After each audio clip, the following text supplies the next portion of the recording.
إسلام.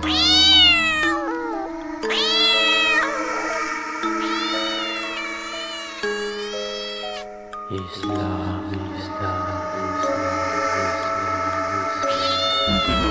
انت لا تنسى. الإنسان لما بيموت بطريقة مش طبيعية بيطلع مكانه عفريت، وكمان بيحاول ينتقم من اللي قتلوه. ناس كتير ما بتصدقش الكلام ده، بس أنا صدقته من وأنا صغيرة. وقتها كان عندي 6 سنين، والقصة دي حصلت زمان جدا، من حوالي 40 سنة. دي حكاية مريم، تعالوا نسمعها. تعال أحكي لك. أنا مريم من محافظة الشرقية، وأنا صغيرة كنت ساكنة في حارة فيها 6 بيوت بس. كنا عايشين في سلام وسعادة، والبيوت كلها مفتوحة على بعض. وقتها كنت صغيرة وبنلعب سوا أنا والأطفال في الشارع، وبالليل كنا ننام على حصيرة قدام البيوت. وفي ليلة كنا نايمين كالعادة جنب بعض في الشارع، وفجأة سمعنا صوت حد بيصرخ، صوت بيصرخ من بعيد. ولما ركزنا وبصينا لقيناه نور جاي بيجري علينا، عمال ينادي على الناس كلها. ولما قرب مننا أكتر اكتشفنا إنه عم نجيب. عم نجيب النار كانت ماسكة فيه. صرخاته كانت مؤلمة جدا، وقلوبنا اتزلزلت من المشهد. ساعتها كان عمال ينادي على الناس كلها، ويتخبط في الحيطان ويخبط على البيبان عشان حد يلحقه من النار اللي ماسكة فيه. الناس خرجت تجري من البيوت ويحاولوا يطفوه بالمية، لكن للأسف من غير فايدة. قعد ينادي على أمه وأبوه بصوت كله عذاب، وفي وسط ما هو بيتخبط في الحيطان هنا وهنا راح واقع على الأرض، وصوته سكت بالتدريج لحد ما بقى صمت تماما. إحنا كأطفال وقتها، وعددنا كان حوالي 20 طفل تقريبا، كنا واقفين مرعوبين من المنظر وبنبكي من الخضة، خصوصا إنه كان أب الأربعة من الأطفال اللي واقفين معانا. وقتها شفت أمه وهي بتاخده في حضنها، وجلده سايح على إيديها. لكن الغريب إن عينيها ما كانش فيها أي مشاعر، يمكن محدش شافها غيري، لأنها كانت قاعدة على الأرض وقريبة من مجال الرؤية بتاعي. عينها كانت ثابتة وما فيهاش أي دموع. إخواته والجيران كلهم كانوا بيجروا بيه وراحوا بيه على المستشفى، لكنه مات في الطريق. ولما عمي رجع عرفنا إنه اتحرق إزاي. عم نجيب وإخواته كان عندهم مزرعة فراخ جنب الترعة، كانوا بيولعوا الكلوبات عشان يدفوا الفراخ. كانوا بيستخدموا الغاز السائل اللي كنا بنشتريه زمان، وهو تقريبا اتكب عليه شوية غاز وهو بيملى الكوبلات أو حاجة زي كده. ولما ولعوا النار مسكت فيه هو كمان. فضل يصرخ وطلب من إخواته الثلاثة إنهم ينقذوه، لكنهم خافوا، مع إنهم 3 رجالة يعني كانوا يقدروا يلحقوه في وقتها. خافوا وبعدوا عنه.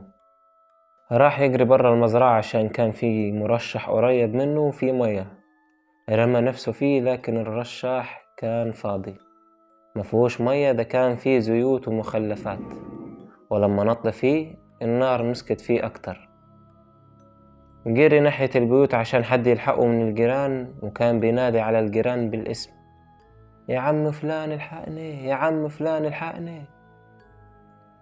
النار مسكة فيه وكانوا بيحاولوا يساعدوه فعلا ويطفوه، لكن من غير فايدة. الغريب إنه نادى على الناس كلها ما عدا أبوه وأمه، ما ناداش عليهم غير في الآخر. مات في المستشفى بعد 3 أيام، لأنه كان عايش إكلينيكيا، لأنه زي ما قلت لكم هو مات أصلا في الطريق. أمه قالت إنها شالت الخراطيم منه عشان يرتاح خالص. من وقتها بدأ الجحيم في حارتنا.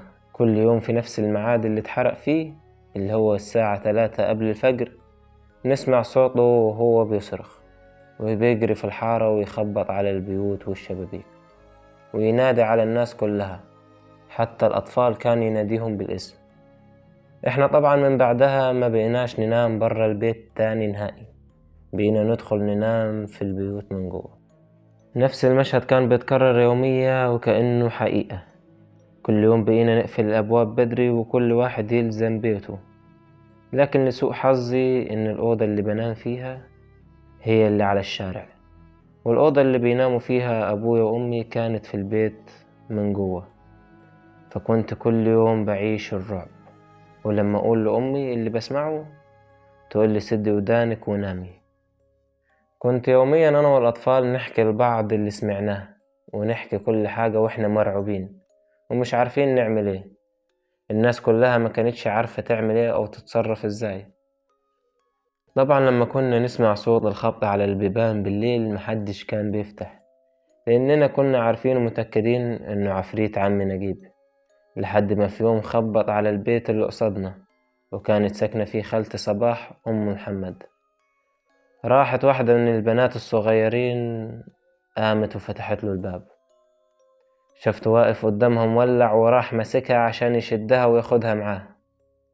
البنت فضلت تصرخ، وخالتي صباح جريت وصحيت، سحبته منه بسرعة. البنت صرخت فيه انت بتعمل ايه؟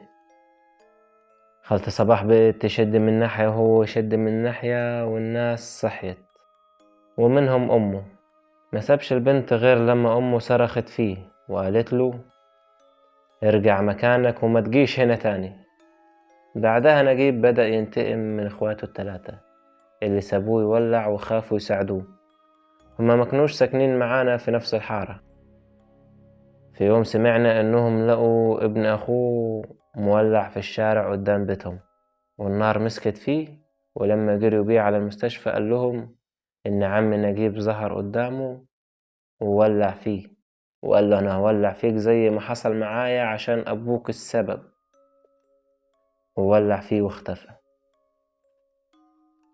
الابن لحقوه بعد كام سنة يتجوز وخلف، وابنه هو كمان حصل فيه زي ما حصل معاه. ولما سألوه قال عمو نجيب اللي في الصورة ظهر وولع فيا، وقال لي ده بسبب أبوك، وبعدين الطفل مات. وأبوه مات كمان بعديه على طول من الحسرة. أخوات نجيب كل واحد فيهم مات عيل من ولاده. الأول ابنه مات في حادثة غريبة، والتاني أبوه داس عليه بالعربية وهو راجع بظهره وما شافوش. واخواته قالوا إن نجيب كده خلاص راجع ينتقم منهم ومش هيسيب حد. وفي ليلة سمعنا صوت خالتي سوريا وهي بتصرخ وبتقول الحقونا البيت ولع بينا. الناس كلها صحيت وحاولوا يطفوا البيت، وسوريا واقفة بتصرخ وأولادها في حضنها، وهي بتقول نجيب جالي وقال لي هولع فيك ومش هسيبك. أم نجيب قالت لها عمل فيكي كده ليه؟ قالت لها عشان في الليلة اللي ولع فيها كان بينادي على اسمي وسط الأسماء، وأنا رديت وقلت ماليش دعوة، ما تولع وأنا مالي.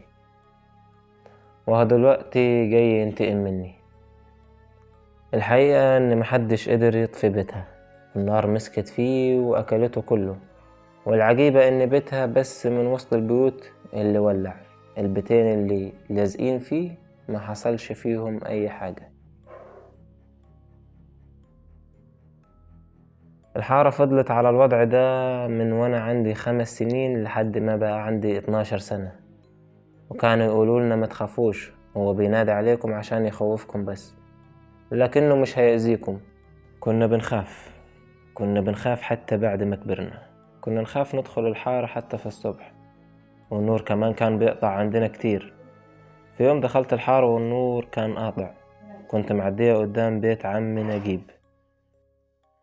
فجأة شفت أمه وهي قاعدة على الأرض وفتح الباب والنار مولعة في البيت كله. لما شافتني راحت قفلت الباب. حصلت معايا حوادث كتير تاني لحد ما أبوي قرر نطلع ونسيب الحارة، وباقي الناس برضو كان اللي يقدر يلاقي فرصة منهم إنه يسيب الحارة كان يطلع ويسيبها وما يرجع لهاش تاني.